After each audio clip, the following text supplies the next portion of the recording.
Sir గారిని వేదికపైకి రావాల్సిందిగా ప్రార్థనా గీతంతో మొదలు పెట్టవలసిందిగా కోరుచున్నాం. మాతరం వందే మాతరం సుజలాం సుఫలాం మలయజ శీతలాం సస్యశ్యామలాం మాతరం వందే మాతరం శుభ్రజ్యోత్స్నా పులకితయామినీం పుల్లకుసుమిత ద్రుమదళ శోభినీం సుహాసినీం సుమధుర భాషినీం సుఖదాం వరదాం మాతరం వందే మాతరం వందే మాతరం వందే మాతరం.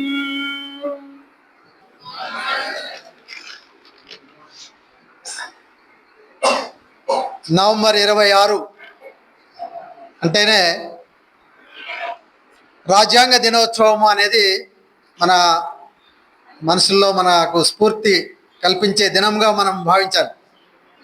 సో నవంబర్ 26వ తేదీని రాజ్యాంగ దినోత్సవాన్ని నిర్వహిస్తున్నటువంటి మన కళాశాల పొలిటికల్ సైన్స్ విభాగం incharge head of the department అయినటువంటి శ్రీమతి దేవి చైతన్య గారికి, మరియు మన కళాశాల IQAC coordinator Shrimati Jameela B madam గారికి, అలాగే సీనియర్ అధ్యాపకులు history head of the department doctor K Gopinayak గారికి, అలాగే ఎకనామిక్స్ ఇన్ఛార్జ్ లెక్చరర్ అయినటువంటి డాక్టర్ మరిస్వామి గారికి, మరి వైస్ ప్రిన్సిపాల్ గారికి, అదేవిధంగా తెలుగు అధ్యాపకురాలు వనజమ్మ గారికి, మరి ఇక్కడ విచ్చేసినటువంటి ఇతర అధ్యాపక బృందానికి, అధ్యాపకేతర సిబ్బందికి ఈ శుభదినాన నా యొక్క నమస్సుమాంజలు తెలియజేసుకుంటూ, మరి విద్యార్థులకు ఆశీస్సులు.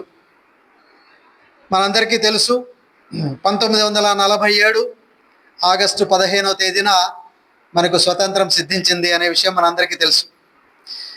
స్వతంత్రం సిద్ధించడానికి పూర్వం జరిగినటువంటి సంఘటనలు, పూర్వం జరిగినటువంటి హిస్టరీ అంతా కూడా మనము ఆగస్టు 15వ తేదీన చెప్పుకుంటాం. ఏ విధంగా స్వాతంత్రం సిద్ధించింది అనే విషయాలన్నీ కూడా ఆ రోజు మనము చెప్పుకుంటాం. సహజంగా పాఠశాలలో కానీ కళాశాలలో కానీ ఆ విషయాలన్నీ కూడా మీరు విన్నటువంటి విషయాలే. మరి తర్వాత స్వాతంత్రం సిద్ధించిన తర్వాత ఏం జరిగింది అంటే, ఒక ముఖ్యమైనటువంటి ఘట్టం రాజ్యాంగాన్ని ఏర్పాటు చేసుకోవడం. సో ఏమిటి రాజ్యాంగము అంటే, మనది అతిపెద్ద ప్రజాస్వామ్య దేశం.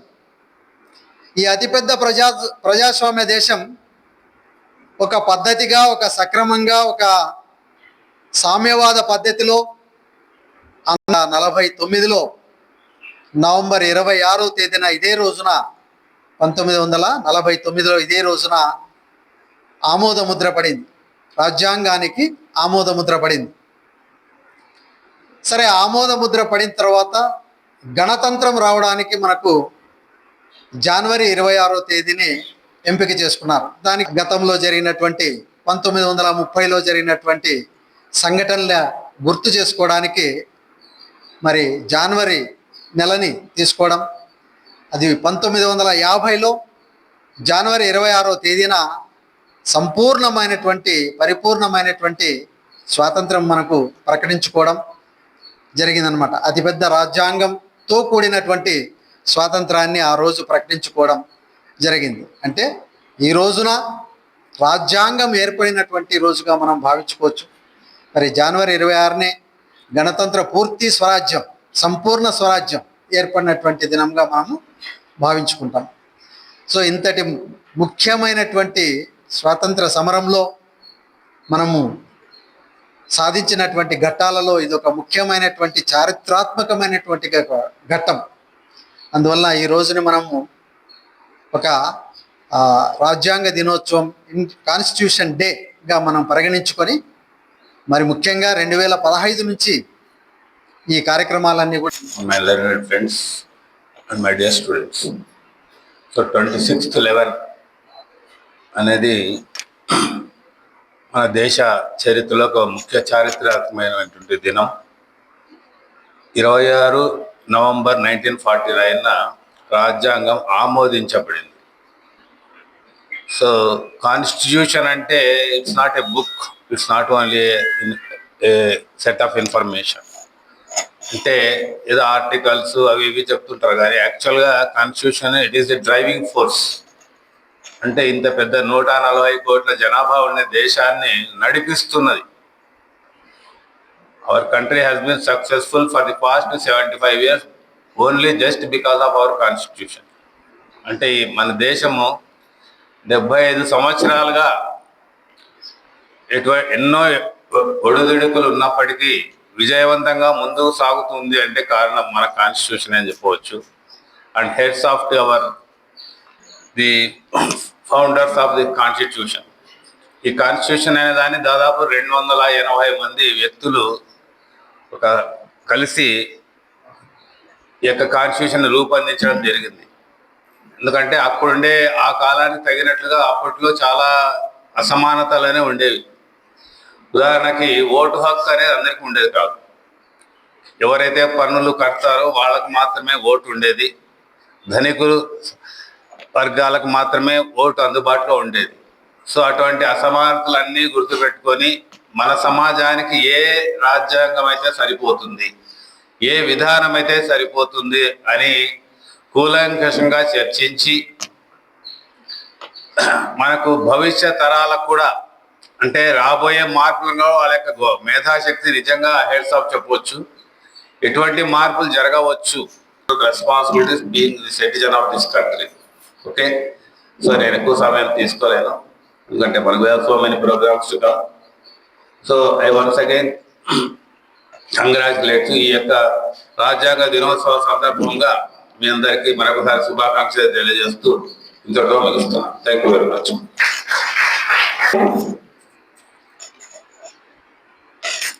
గౌరవనీయులైన కళాశాల ప్రిన్సిపల్ గారు డాక్టర్ ఏ లక్ష్మయ్య గారికి, అలాగే వైస్ ప్రిన్సిపల్ గారికి, వేదిక పైన ఉన్నటువంటి పెద్దలకు, అధ్యాపక బృందానికి, విద్యార్థులందరికీ కూడా నమస్సుమాంజలి. కాన్స్టిట్యూషన్ డే శుభాకాంక్షలు. మన సార్వాలు చెప్పినట్టుగా మన భారతదేశంలో అత్యంత ముఖ్యమైనటువంటి రోజు ఈరోజు నవంబర్ 26. సో మనకి 1947లోనే ఇండిపెండెన్స్ వచ్చినప్పటికీ కూడా భారత రాజ్యాంగం అతిపెద్ద రాజ్యాంగం అన్నమాట. అంటే మన ప్రజల్ని ఎలా పాలించాలి, ప్రభుత్వాలు ఎలా పనిచేయాలి, ప్రజలకున్న హక్కులేంటి, ప్రజలకున్న విధులేంటి, బ్యూరోక్రసీ ఎలా పనిచేయాలి, ఇలాంటి అనేక విధి విధానాలు అప్పుడు ఉన్నటువంటి పాపులేషన్, అతి ఎక్కువ జనాభా కలిగిన, చైనా తర్వాత అత్యంత జనాభా కలిగిన దేశం భారతదేశం. సో ఇంత పెద్ద భారతదేశానికి తగిన విధంగా విధి విధానాలను ఏర్పరచడం అంటే అంత ఈజీ కాదు. అందుకనే అంతటి ముఖ్యమైనటువంటి పనిని డాక్టర్ బిఆర్ అంబేద్కర్ గారికి అప్పగించడం జరిగింది. డ్రాఫ్టింగ్ కమిటీ చైర్మన్ గా అతను పనిచేశారు. ఆ రాజ్యాంగ నిర్మాణంలో భాగంగా అతను అనేక ప్రజాస్వామిక దేశాలని తిరగడం జరిగింది. ఎందుకు ఇంతటి ముఖ్యమైనటువంటి బాధ్యత బాబాసాహెబ్ అంబేద్కర్ గారికి ఇచ్చారు అంటే, అప్పట్లో ఉన్నటువంటి విద్యావంతుల్లో అత్యంత విద్యావంతుల్లో బాబా సాహెబ్ అంబేద్కర్ గారు ముఖ్యంగా చెప్పుకోవచ్చు. సో అతను కొలంబియా యూనివర్సిటీ నుంచి పట్టా పొందారు. అలాగే బ్యారిస్టర్ ఎట్లా లండన్ నుంచి చేశారు. సో ఫారిన్ కంట్రీస్ లో ఆ రోజుల్లోనే వెళ్ళి అత్యంత నాలెడ్జ్ కలిగినటువంటి వ్యక్తిగా చలామణైనటువంటి వ్యక్తి అన్నమాట అతను. సో అతని యొక్క సేవలు మన రాజ్యాంగ నిర్మాణంలో అత్యంత ముఖ్యమైనవి అని గుర్తించి డ్రాఫ్టింగ్ కమిటీ చైర్మన్ గా అతన్ని నియమించడం జరిగింది అనమాట. సో అతని అధ్యక్షతన దాదాపుగా 2 సంవత్సరాల 11 నెలల 18 రోజులు అతిపెద్ద రాజ్యాంగం, ప్రపంచంలోనే అత్యంత పెద్ద రాజ్యాంగమైనటువంటి భారత రాజ్యాంగాన్ని అతను సునాయాసనంగా నిర్మించగలగడం జరిగింది అనమాట. దానికి వ్యతిరేకంగా సంఘాన్ని ఏర్పాటు చేసి భారతదేశంలో కుల వ్యవస్థకు వ్యతిరేకంగా పోరాడినటువంటి ఏర్పడినటువంటి మొట్టమొదటి సంఘానికి ప్రెసిడెంట్ గా కూడా అతను చేశారు. సో ప్రజల్ని ఉత్తేజపరచడానికి అనేక గ్రంథాలు కూడా అతను రాయడం జరిగింది అనమాట. సో అతని చివరి దశలో అతను బౌద్ధ మతాన్ని స్వీకరించాడు. కుల వ్యవస్థకు వ్యతిరేకంగా బౌద్ధ మతాన్ని స్వీకరించడం జరిగింది. అతను బౌద్ధ మతం స్వీకరించినప్పుడు అతనితో పాటుగా కొన్ని లక్షల మంది కూడా బౌద్ధ మతాన్ని స్వీకరించారనమాట. సో కుల వ్యవస్థ అనేది అతన్ని ఎంతగా బాధించింది అనే దాన్ని బట్టి మనం అర్థం చేసుకోవచ్చు. సో ఈ రాజ్యాంగంలో కూడా కుల వ్యవస్థకి వ్యతిరేకంగా సమాన హక్కులు కల్పిస్తూ ఎన్నో విషయాలను అతను రాయటం జరిగిందనమాట. సో ఇలాంటి అనేక విషయాలు మనం ఈరోజు సాహెబ్ అంబేద్కర్ గారి రాజ్యాంగ నిర్మాణం సందర్భంగా చెప్పుకుంటున్నాము. సో నాకు ఈ అవకాశం ఇచ్చినటువంటి మీ అందరికీ కూడా ధన్యవాదాలు తెలుపుకుంటున్నాను. Thank you.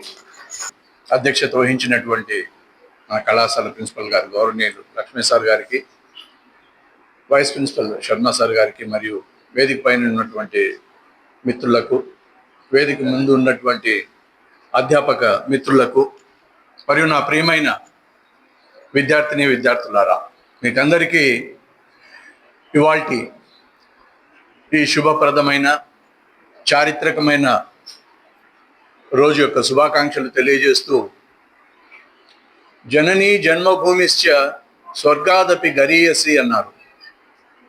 అంటే జన్మనిచ్చిన తల్లి కంటే కూడా మాతృదేశం చాలా గొప్పది అని. సర్వసాధారణంగా మనకు ఈ ప్రపంచంలో అమ్మనే సర్వస్వం. మనం తల్లి మాట ఏం చెప్పినా వింటాము, తల్లి కోసం ఏమైనా చేస్తాము. ఇటువంటి సందర్భంలో తల్లి కంటే గొప్పదైనది మనం నివసిస్తూ ఉన్న ఈ భూమి, ఈ దేశం అనేది పెద్దలు నిరూపించిన రోజు ఈరోజు. ఇంతవరకు ప్రసంగించిన పెద్దలందరూ కూడా ఊటంకించారు. మన రాజ్యాంగం ఎంత పెద్దది, ఎంత సమయం పట్టింది, అందుకు ఎంతమంది ఎంతగా కృషి చేశారు అన్నది అందులోనే దాగి ఉంది. మన దేశం కోసం వాళ్ళు ఎంత ఆలోచించారని. ప్రపంచంలో ఉన్న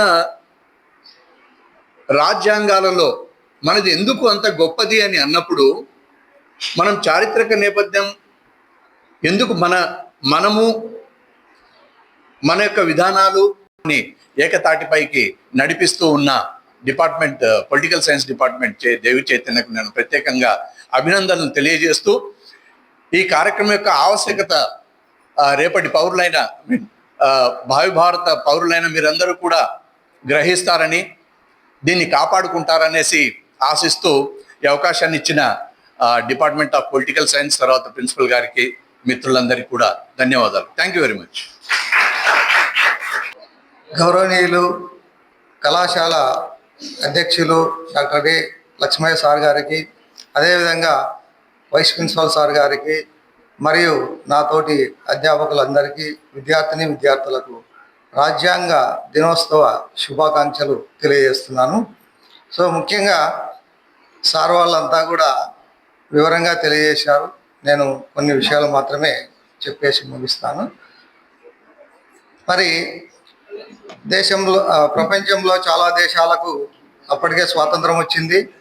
వాళ్ళు పరిపాలన చేసుకోవడానికి అవసరమైనటువంటి రాజ్యాంగాలన్నీ కూడా ఉన్నాయి. అదే మన దేశానికి 1947 సంవత్సరం స్వాతంత్రం వచ్చింది. పరిపాలన చేసుకోవడానికి అవసరమైనటువంటి రాజ్యాంగం అనేది ఏమీ లేదు.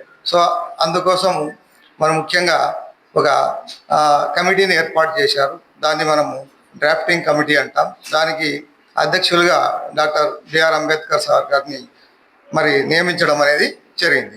అదేవిధంగా చాలామంది అందులో సభ్యులుగా ఉన్నారు.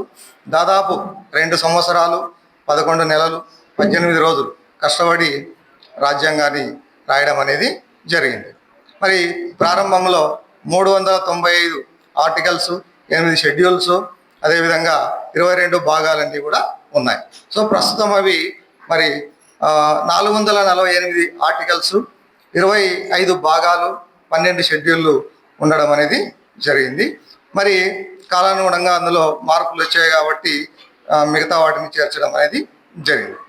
మరి మన రాజ్యాంగము అంత సులభంగా రాయడం అనేది జరగలేదు. ఎందుకంటే ప్రపంచంలోనే ఒక గొప్ప ప్రజాస్వామ్య దేశంగా మన దేశం ఉంది. కూడా నమస్కారాలు తెలియజేస్తూ ఇంకొకసారి మీకు అందరికీ ఈ రాజ్యాంగ దినోత్సవ శుభాకాంక్షలు తెలియజేస్తూ ముగిస్తున్నాను. Sir, my dear faculty members and students, good afternoon to one and all. Father of Indian Constitution ఎవరు? Doctor BR Ambedkar. Drafting committee chairman గా ఉన్నప్పుడు రాజ్యాంగాన్ని రూపకల్పన జరిగింది కాబట్టి ఫాదర్ ఆఫ్ ఇండియన్ కాన్స్టిట్యూషన్ అని చెప్పేసి చెప్పుకుంటాం అనమాట. అయితే ఇండియన్ కాన్స్టిట్యూషన్ ఏ దానికి గైడ్ గా పనిచేస్తుంది అంటే, మన కంట్రీ డెమోక్రటిక్ కంట్రీ కదా, డెమోక్రసీ రన్ అవ్వాలి అంటే మనకి గైడింగ్ బుక్ ఏది అంటే కాన్స్టిట్యూషన్ అని చెప్పేసి చెప్పుకుంటాం అనమాట. నెక్స్ట్ వచ్చేసి మినిస్ట్రీ ఆఫ్ కల్చర్ వాళ్ళు November 26, 2024 నుంచి హమారా సంవిధాన్ హమారా స్వాభిమాన్ అని చెప్పేసి ఒక క్యాంపెయిన్, ఇయర్ లాంగ్ క్యాంపెయిన్ ని కండక్ట్ చేసినారు. దాని కంటిన్యూయేషన్ గా ఇయర్ థీమ్ ఏం తీసుకొచ్చారు అంటే justice, Liberty, equality and fraternity అని చెప్పేసి తీసుకొచ్చినారు అనమాట. ఎందుకు అంటే అవేర్నెస్ ఆఫ్ ఇండియన్ కాన్స్టిట్యూషన్ గురించి ప్రజలందరికీ తెలియాలి. అసలు మన ఫండమెంటల్ రైట్స్ అంటే ఏమి, ఫండమెంటల్ డ్యూటీస్ ఏవి అని చెప్పేసి ప్రజలందరికీ తెలిస్తే అప్పుడు డ్యూటీస్ కరెక్ట్ గా చేస్తారు. ఎప్పుడైతే డ్యూటీస్ కరెక్ట్ గా చేస్తామో మన రైట్స్ కోసం ఉంటాము, డెవలప్మెంట్ అనేది జరుగుతుంది అని చెప్పేసి జస్టిస్, లిబర్టీ, ఈక్వాలిటీ, ఫ్రాటర్నిటీ అనే థీమ్ ని తీసుకొని వచ్చినారు అనమాట. మన ఫ్యూచర్స్ ఆఫ్ ఇండియన్ కాన్స్టిట్యూషన్ ఏమేమి అని చెప్పుకుంటాము అంటే, లాంగెస్ట్ రిటర్న్ కాన్స్టిట్యూషన్ అని చెప్పుకుంటాము. Next, India is sovereign, socialist, secular, democratic and republic అని చెప్పుకుంటాం. సావరిన్ అంటే ఏమి అంటే మన నేషన్ ఇండిపెండెంట్ నేషన్ అని చెప్పేదే సావరిన్. సోషలిస్ట్ అంటే ఏమి అంటే అందరినీ ప్రమోటింగ్ సోషల్ ఈక్వాలిటీ అని చెప్పేసి సోషలిస్ట్, సావరిన్ సోషలిస్ట్. సెక్యులర్ వచ్చేసి ఆల్ రిలీజియన్స్ ఆర్ ఈక్వల్ అని చెప్పేసి secular. Democratic, rule for the people అని చెప్పేసి డెమోక్రటిక్. అండ్ రిపబ్లిక్ అంటే ఎలక్టెడ్ హెడ్ ని రిపబ్లిక్ అని చెప్పేసి చెప్పుకుంటాం. ఈ సందర్భంగా ప్రియాంబుల్ ని చదవవలసిందిగా రాజేందర్ స్టూడెంట్ ని కోరుతున్నాను. ఈ అవకాశాన్ని ఇచ్చిన ప్రిన్సిపల్ సార్ కి నా యొక్క ధన్యవాదాలు. ప్రియాంబుల్ అందరూ పలకాల్సిందిగా కోరుతున్నాను. వే the people of India having solemnly resolved to constitute India into a sovereign, socialist, secular, democratic republic and to secure to all its citizens justice, social, economic and political liberty of thought, expression, belief, faith and worship, equality of status and of opportunity, and to promote among them all fraternity, assuring the dignity of the individual and the unity and integrity of the nation. In our Constitution Assembly, this 26th day of November 1940, ourselves hereby adopt, enact and give to ourselves this Constitution. ఇచ్చేసినటువంటి మన కళాశాల principal sir గారు అనేకమైన మంచి విషయాలు అందించినందుకు మరియు రాజనీతి శాస్త్రం తరఫున ధన్యవాదాలు తెలియజేసుకుంటున్నాం. మరియు వైస్ ప్రిన్సిపాల్ సార్ మీరు కూడా మంచి విషయాలు అందించారు సార్. ఐక్యూఎస్సీ కోఆర్డినేటర్ మేడం గారు మరియు గోపినాథ్ సార్ గారు, మరిసాం గారు మరియు దేవి చైతన్య గారు అనేక రాజ్యాంగం గురించి, విశిష్టత గురించి, ప్రాముఖ్యత గురించి విద్యార్థులకు మంచి విషయాలు అందించినందుకు అందరికీ పేరు పేరున ధన్యవాదాలు తెలియజేసుకుంటున్నాం. ఈ కార్యక్రమానికి మరియు అధ్యాపకులు మరియు విద్యార్థులకు అందరికీ మరొకసారి ధన్యవాదాలు తెలియజేసుకుంటూ మరి మనం ఇప్పుడు జనగణమనతో ముగింపు ఇవ్వాలని కోరుచున్నాము. అందరు जनगण मनाधिनायक जय हे भारत भाग्य विधाता, पंजाब सिंधु गुजरात मराठा द्राविड उत्कल वंगा, विंध्य हिमाचल यमुना गंगा उच्छल जलधि तरंगा, तव शुभ नामे जागे तव शुभ आशीष मागे, गाहे तव जय गाथा जनगण मंगलदायक जय हे भारत भाग्य विधाता जय हे जय हे जय हे जय जय जय जय हे